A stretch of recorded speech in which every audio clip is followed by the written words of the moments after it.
Morning बच्चों, home science study के channel पर आपकी मैं अनीता भारती आप सभी का बहुत बहुत स्वागत करती हूँ। बच्चों, आज 9th क्लास के नागरिक शास्त्र में ही आज हम अध्ययन करेंगे जिसका चैप्टर 4 का, जिसका नाम है संस्थाओं का कामकाज। जी हाँ बच्चों, संस्थाओं के कामकाज चैप्टर से आज हम जिस टॉपिक का अध्ययन करने वाले हैं उस टॉपिक का नाम है राष्ट्रपति। जी हाँ बच्चों, राष्ट्रपति का चुनाव प्रक्रिया क्या होता है और इसकी योग्यताएं क्या होती हैं, इसका कार्यकाल कितना होता है और वो कौन सी परिस्थितियां होती हैं जिन परिस्थितियों में इसको इसके पद से हटा दिया जाता है। तो चलिए बच्चों स्टार्ट करते हैं। राष्ट्रपति, तो राष्ट्रपति राष्ट्र की एकता, अखंडता और सुदृढ़ता का प्रतीक होता है। वह भारत का प्रथम नागरिक होता है, राज्य का प्रमुख नागरिक होता है ना। तो देखिए राष्ट्रपति की चुनाव प्रक्रिया क्या है, किस तरीके से इसका चुनाव होता है ना। तो राष्ट्रपति की चुनाव प्रक्रिया, तो राष्ट्रपति का चुनाव जनता द्वारा प्रत्यक्ष रूप से नहीं किया जाता है। जनता द्वारा डायरेक्ट जिस तरीके से और मंत्रियों का, जैसे सीएम का मतलब चुनाव होता है ना, तो ऐसे इनका चुनाव नहीं होता है। संसद के सभी सदस्य अर्थात सांसद और राज्य विधानसभाओं के सभी सदस्य अर्थात कौन होते हैं, विधायक, उसका चुनाव करते हैं। किसका? राष्ट्रपति का। राष्ट्रपति पद के किसी भी उम्मीदवार को चुनाव जीतने के लिए, राष्ट्रपति पद के किसी उम्मीदवार को जीतने के लिए बहुमत प्राप्त करना होता है। ऐसा यह सुनिश्चित करने के लिए किया जाता है ना। अब भारत का राष्ट्रपति पूरे देश का प्रतिनिधित्व करता दिखाई दे, ऐसे व्यक्ति को ही चुनाव में खड़ा किया जाता है। और इन लोगों को कौन करता है? सांसद और विधानसभाओं के विधायक। अब देखते हैं राष्ट्रपति पद पर चुने जाने के लिए जब क्या क्या योग्यताएं होती हैं।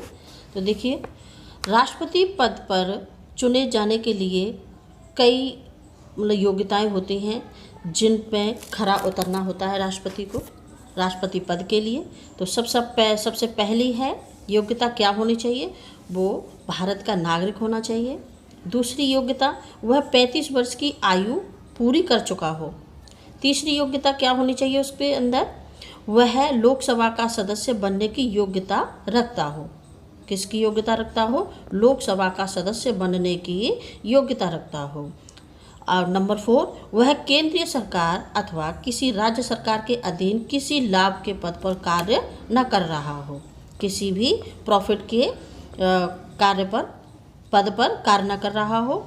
और नंबर 5, वह संसद या किसी राज्य विधानमंडल का सदस्य नहीं होना चाहिए, यानी वो संसद का सदस्य नहीं होना चाहिए, ना ही विधानमंडल का सदस्य होना चाहिए।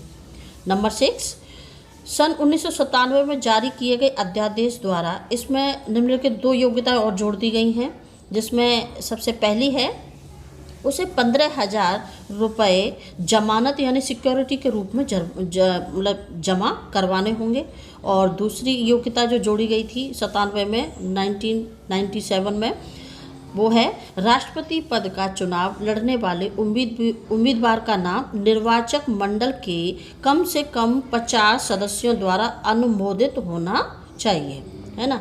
अब देखिए इसका कार्यकाल कितना होता है राष्ट्रपति का।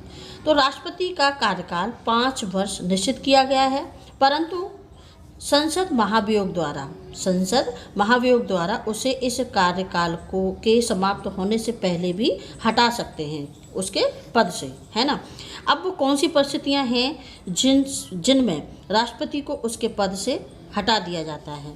तो देखिए राष्ट्रपति को संविधान का उल्लंघन करने और उसकी रक्षा न कर पाने के कारण, राष्ट्रपति को संविधान का उल्लंघन करने और उसकी रक्षा न कर पाने के कारण संसद के महाभियोग द्वारा पद से हटाया जा सकता है। महाभियोग का प्रस्ताव संसद के किसी भी सदन में प्रस्तावित किया जा सकता है। तो बच्चों ये था राष्ट्रपति की चुनाव प्रक्रिया कैसे होती है और राष्ट्रपति पद के लिए उसकी योग्यता क्या क्या होती हैं और उसका कार्यकाल कितना होता है और उसके पद से उसको किन परिस्थितियों में हटाया जा सकता है। तो बच्चों वीडियो कैसा लगा? अच्छा लगा तो लाइक करें और मेरे चैनल को सब्सक्राइब जरूर करें। धन्यवाद।